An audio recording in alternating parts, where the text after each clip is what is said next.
My friends, welcome a Para No Olvidar. Hoy vamos a hacer un poco de history para poder entender mejor las relaciones entre México, nuestro país, y por supuesto nuestros vecinos del norte con Estados Unidos. Y es que esta relación se conforma no solamente por el comercio, las relaciones diplomáticas, todo el aspecto cultural, sino también incluso por la lengua, en este caso el Spanglish. Pero antes de que yo sea juzgada, mejor arranquemos con cómo es que se ha ido tejiendo históricamente esta relación entre ambos países, tan interdependiente a ratos y pues que no se ha mantenido en las mismas condiciones a través de la historia. Mafer.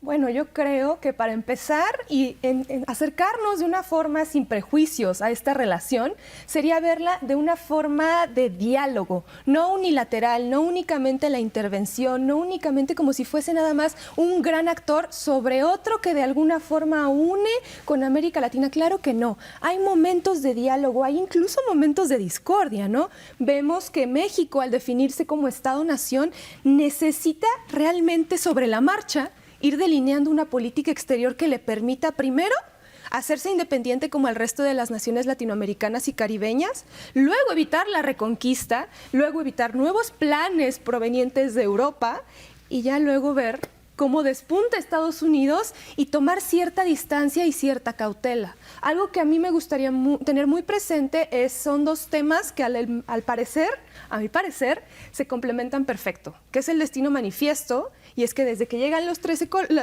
colonias y se van expandiendo en esta idea de ir al este y al oeste, ¿no? Primero pacificando un territorio enorme, pues era una especie de llevar esta tutela ya no únicamente a todo el territorio estadounidense, sino también a la región. Y ahí se encuentra con 1823 y una doctrina que pese a tener más de 200 años que pesen sobre ella, que estoy hablando de la doctrina Monroe, se mantiene bien vigente. Esta idea de decir América para los americanos, muchas veces a los mexicanos, muchas veces a nuestro país ha sido como, bueno, pero ¿para dónde, no? Pero acá las historiadoras que... No. Y dicen las historiadoras, porque yo les quiero decir que hoy son como los 15 años de Mafer, porque es la internacionalista de este grupo y hoy se va a dar vuelo. Sí, de hecho, si me equivoco, puedes apearme. No. Pero a mí también me parece, no soy experta en el tema, pero me parece que debemos de dejar de esta visión como del bueno, del malo, del que tiene poder o no, y mejor pensar que es complejo, que ha habido una serie de contextos y circunstancias que han cambiado esa relación. Y pues es que la misma palabra nos lo dice, ¿no? La palabra relación es porque entre dos o más, pues hay una serie de tratados, acuerdos, incluso de momentos incómodos. Entonces, creo que eso es lo que vamos a hablar un poco en esta mesa. También, pues, con ejemplos históricos, pero sí. Yo creo que Fernanda va a ser quien guía esta conversación. Y yo hacía mucho énfasis en lo cultural también, Tamara, porque pensaba que este es un tema que no solamente le interesa a los que estamos de este lado en territorio mexicano, sino a los mexicanos que también están en Estados Unidos. Claro, ¿no? Y que eso tiene que ver muchísimo con nuestra historia compartida, porque somos países vecinos. Entonces, no podemos de ninguna manera dejar de lado estas relaciones culturales, lingüísticas, ¿no? O sea, para mí es lo más natural llamarle freezer al congelador o decirle soda al refresco, ¿no? Porque vengo de un contexto fronterizo y me parece muy importante pues traer a la conversación esas dinámicas que vive pues toda esa población que se encuentra en la frontera, en los estados norteños de nuestro país, que a veces se nos olvidan por la centralización mexicana. Y a donde llega el 11 también hay que decirlo, hasta allá va a llegar esta transmisión. Mi mamá todavía le decía, hay que aspirar la carpeta y yo... O sea, hace la alfombra, Carla. Exacto. Sí, si recorremos la historia de estas relaciones bilaterales, vamos a ver altibajos, conflictos y que desafortunadamente sí hay una constante que es lo que implica estar al lado de un imperio. Entonces, lo vamos a observar con diversos momentos, pero una cosa que ha ocurrido históricamente es que México ha buscado velar por sus intereses y ha creado doctrinas de política exterior que han servido de ejemplo para otros países del mundo. Ya lo iremos viendo, pero yo quisiera empezar muy breve diciendo una cosa que a veces de tanto escucharla nos parece obvia. México, con esta relación tan cercana con Estados Unidos, pues toma de este país su modelo político. O sea, que nos llamemos Estados Unidos mexicanos tiene que ver con, digamos, un ejemplo que ven de las colonias americanas que se unen en una federación. Son Estados Unidos. Y en México, cuando se da la independencia, en la primera Constitución, la de 1824, justamente se, digamos, toma ese modelo y esa aspiración política y por eso nos llamamos Estados Unidos mexicanos. Entonces, hay nexos que son históricos y son muy profundos entre México y Estados Unidos.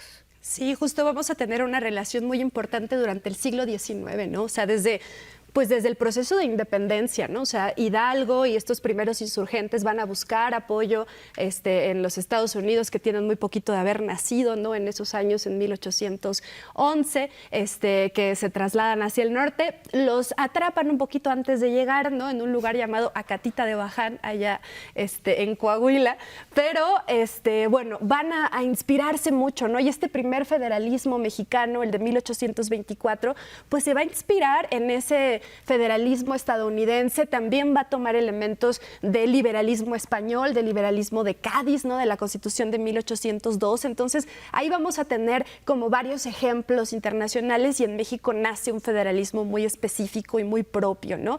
Pero por supuesto que las relaciones se van a ir manteniendo. No podemos perder de vista que Estados Unidos crece muchísimo durante el siglo XIX, ¿no? Y justamente bajo esta idea de expandirnos hacia de expandirse hacia el oeste, ¿no? Ir comprando territorios hispanos, ¿no? Las Floridas, que le compran a Francia, pues la Luisiana, toda la región de Missouri, ¿no? Y llegan finalmente al Oregón, a lo que van a pretender llegar al Pacífico. Pues vamos a tener una guerra importantísima, ¿no? Entre 1846 y 1848, entre estos dos países, que nos costó el 51% de nuestro territorio, porque no acabó ahí, ¿no? O sea, no acaba con el Tratado de Guadalupe Hidalgo, que se firma el 2 de febrero del 48, sino que avanza un poquito más, ¿no? En el 53-54 vamos a tener otra pérdida territorial importantísima, que fue la Mesilla, ¿no? Lo que hoy es el sur de Arizona, para el norte de Sonora, ¿no? Y se define esa frontera terrestre, no solamente la que ya estaba delimitada por el río Bravo. Entonces, estas relaciones diplomáticas van a estar todo el tiempo ahí presentes en el 19. México tratando de sobrevivir, viendo hacia otros países, endeudándonos, y frente a invasiones, la reconquista que ya mencionabas de España, la primera, segunda intervención francesa, pero también con esta mirada acechante de Estados Unidos tratando de expandirse hacia el sur.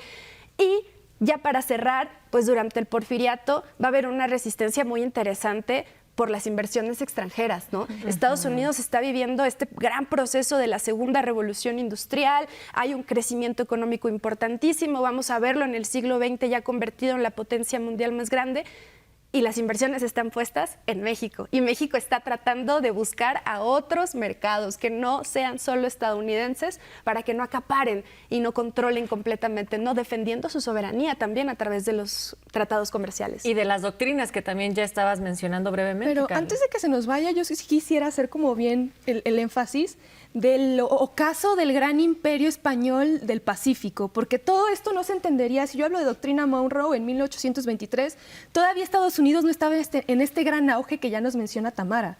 Es cuando da la estocada final y le quita al imperio español Filipinas, la parte, por supuesto, toda la cuestión insular, las Marianas, ¿no? El Palau, todo esto pasa a ser el primer enclave de Estados Unidos en el Pacífico. Y eso nos puede llegar a hablar de cosas tan importantes como ya la Primera y Segunda Guerra Mundiales, ¿no? Entonces, esta idea de dejar detrás el gran imperio español, hablamos de México también posicionándose en qué sentido va a intervenir o no con Cuba, cuál es la política exterior que va a designar para ello, ¿no? Cómo se va a defender y cómo se va a empezar a mover en un escenario internacional donde Estados Unidos dijo, hey, ya llegué.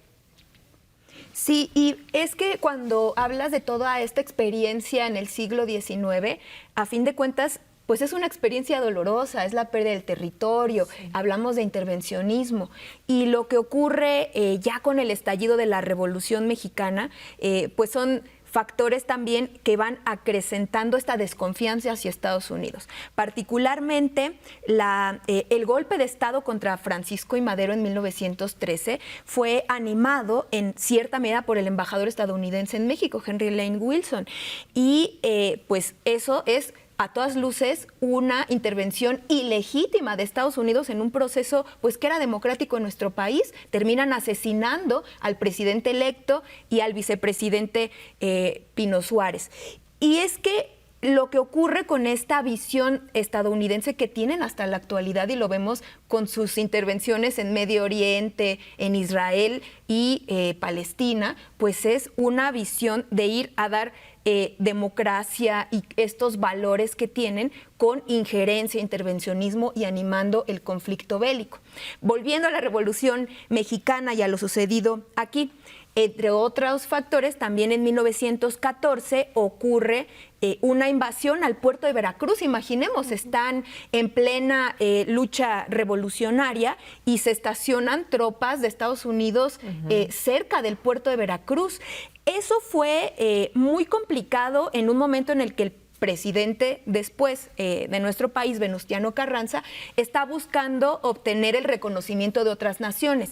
Y es entonces cuando busca que otros países de América Latina le apoyen. Y fue un momento bien interesante porque lo que hace Carranza es buscar a Argentina, a Brasil y a Chile para que intervengan y que Estados Unidos pues se salga del país y además ese reconocimiento internacional.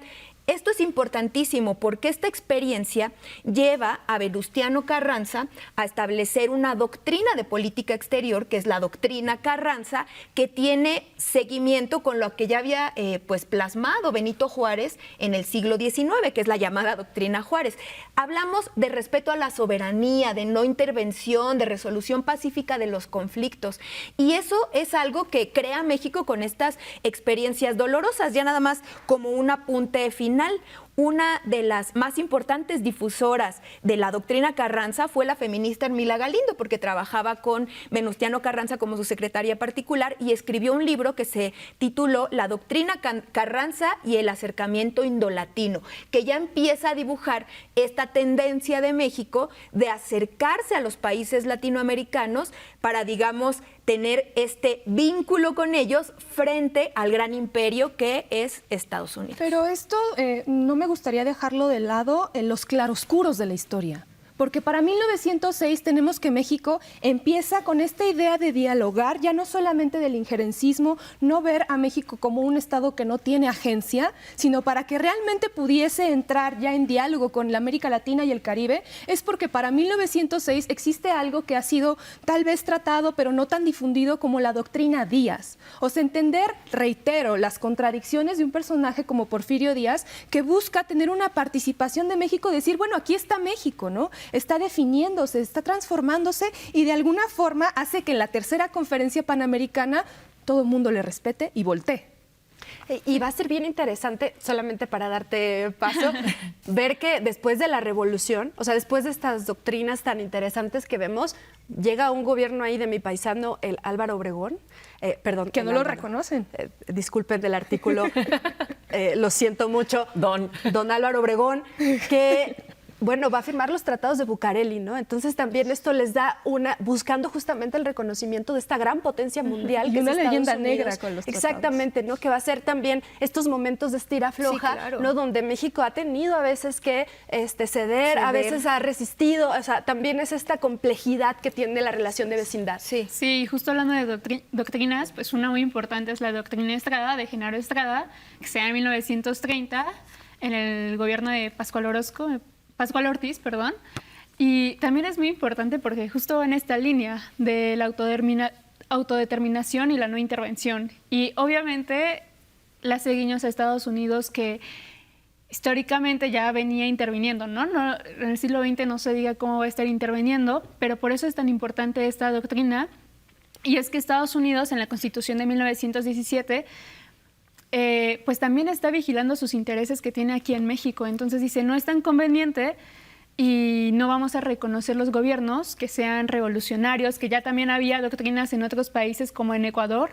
Me parece que es la doctrina ay, voy a mentir, pero es Tabo o una cosa así, que decía, no vamos a reconocer gobiernos que vengan de las revoluciones. Y en México se dice, no, sí, eso es defender la soberanía y cómo elegimos ser gobernados. Entonces debemos ser reconocidos como país y nosotros también vamos a tener una postura hacia el resto de gobiernos, ¿no? Nosotros sí los vamos a reconocer, no nos vamos a meter con los gobiernos, excepto pues manteniendo relaciones con ellos, ¿no? Lo cual también me parece muy importante porque históricamente eso definió a México, que estaba en una postura de no intervención y cuando lo veía, pues sí se posicionaba ante ciertos conflictos. Él siempre buscó que Estados Unidos no interviniera en América Latina y sus procesos.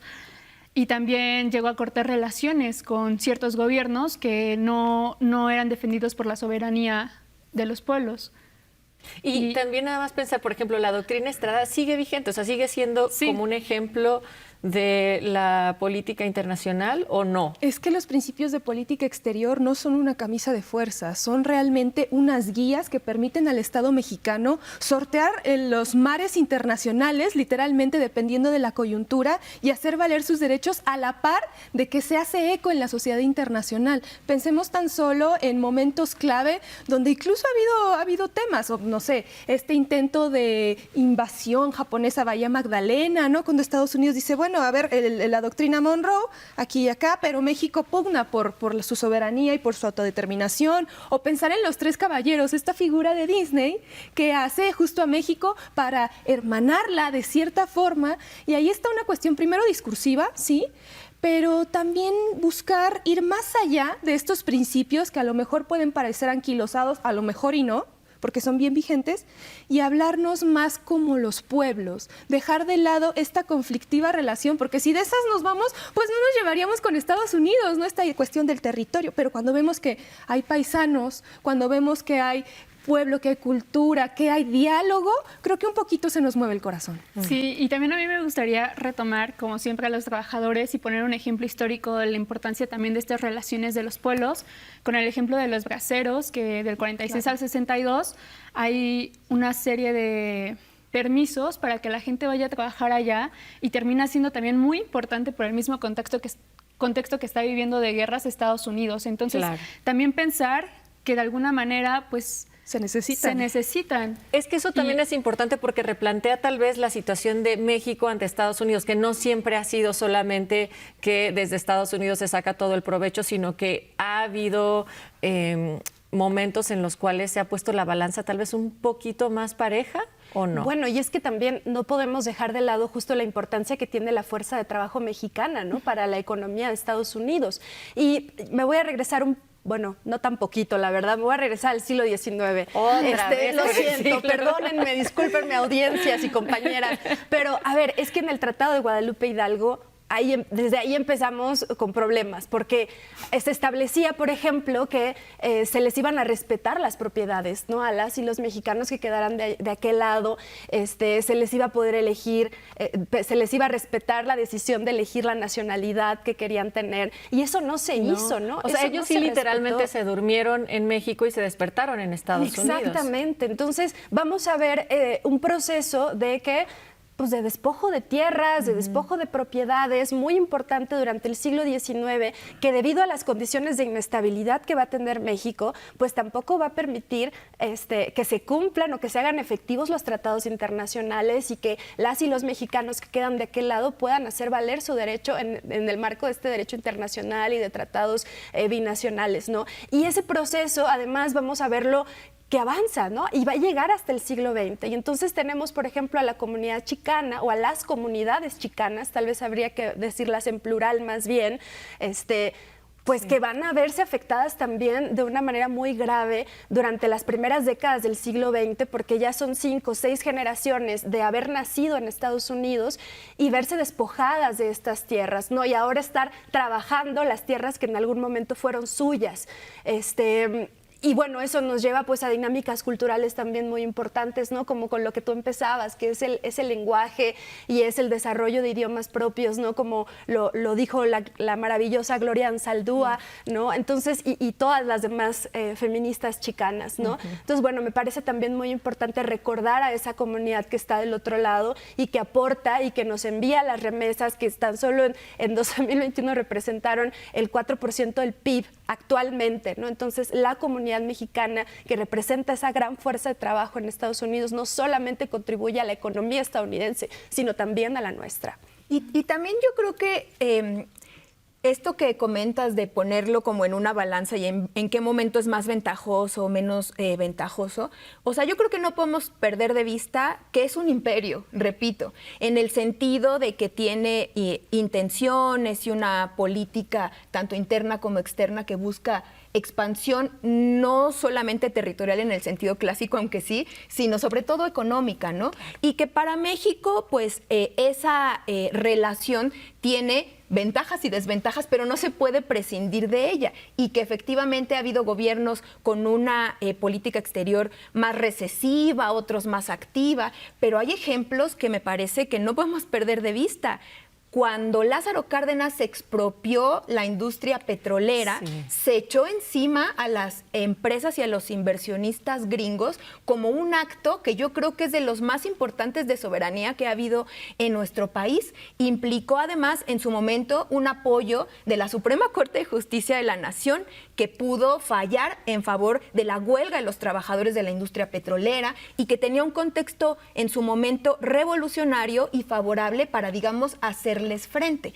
Y que, pues, en la historia también, desafortunadamente, en contraste, hemos visto otros gobiernos que sí son, digamos, que más ponerse casi como tapete. Y yo pondría un ejemplo que es de la historia política reciente, que es el Plan Mérida, que implicó durante el gobierno de Felipe Calderón el intercambio de armas y la intromisión de Estados Unidos en los asuntos de seguridad interior de nuestro país. Pero yo sí lo cual es gravísimo en el sentido de la guerra fallida de Calderón y del aumento de la violencia. Yo sí reiteraría la necesidad de reinventar estas relaciones, de darnos cuenta que las problemáticas, como ya lo mencionan, son transfronterizas, pero también tienen un rostro humanitario, y que también tenemos la cuestión de la geografía, y al final del día, lo que yo les mencionaba, podemos hablar dentro de los marcos de las políticas exteriores. Yo podría decir el Plan Brady y el endeudamiento de México del 89, pero me estaría quedando corta con todo lo que esta relación tiene que ofrecer y con todo lo mucho que mueve el corazón de México, porque ahí está una gran parte de los mexicanos. Y hablando de cuestiones humanitarias, pues no podemos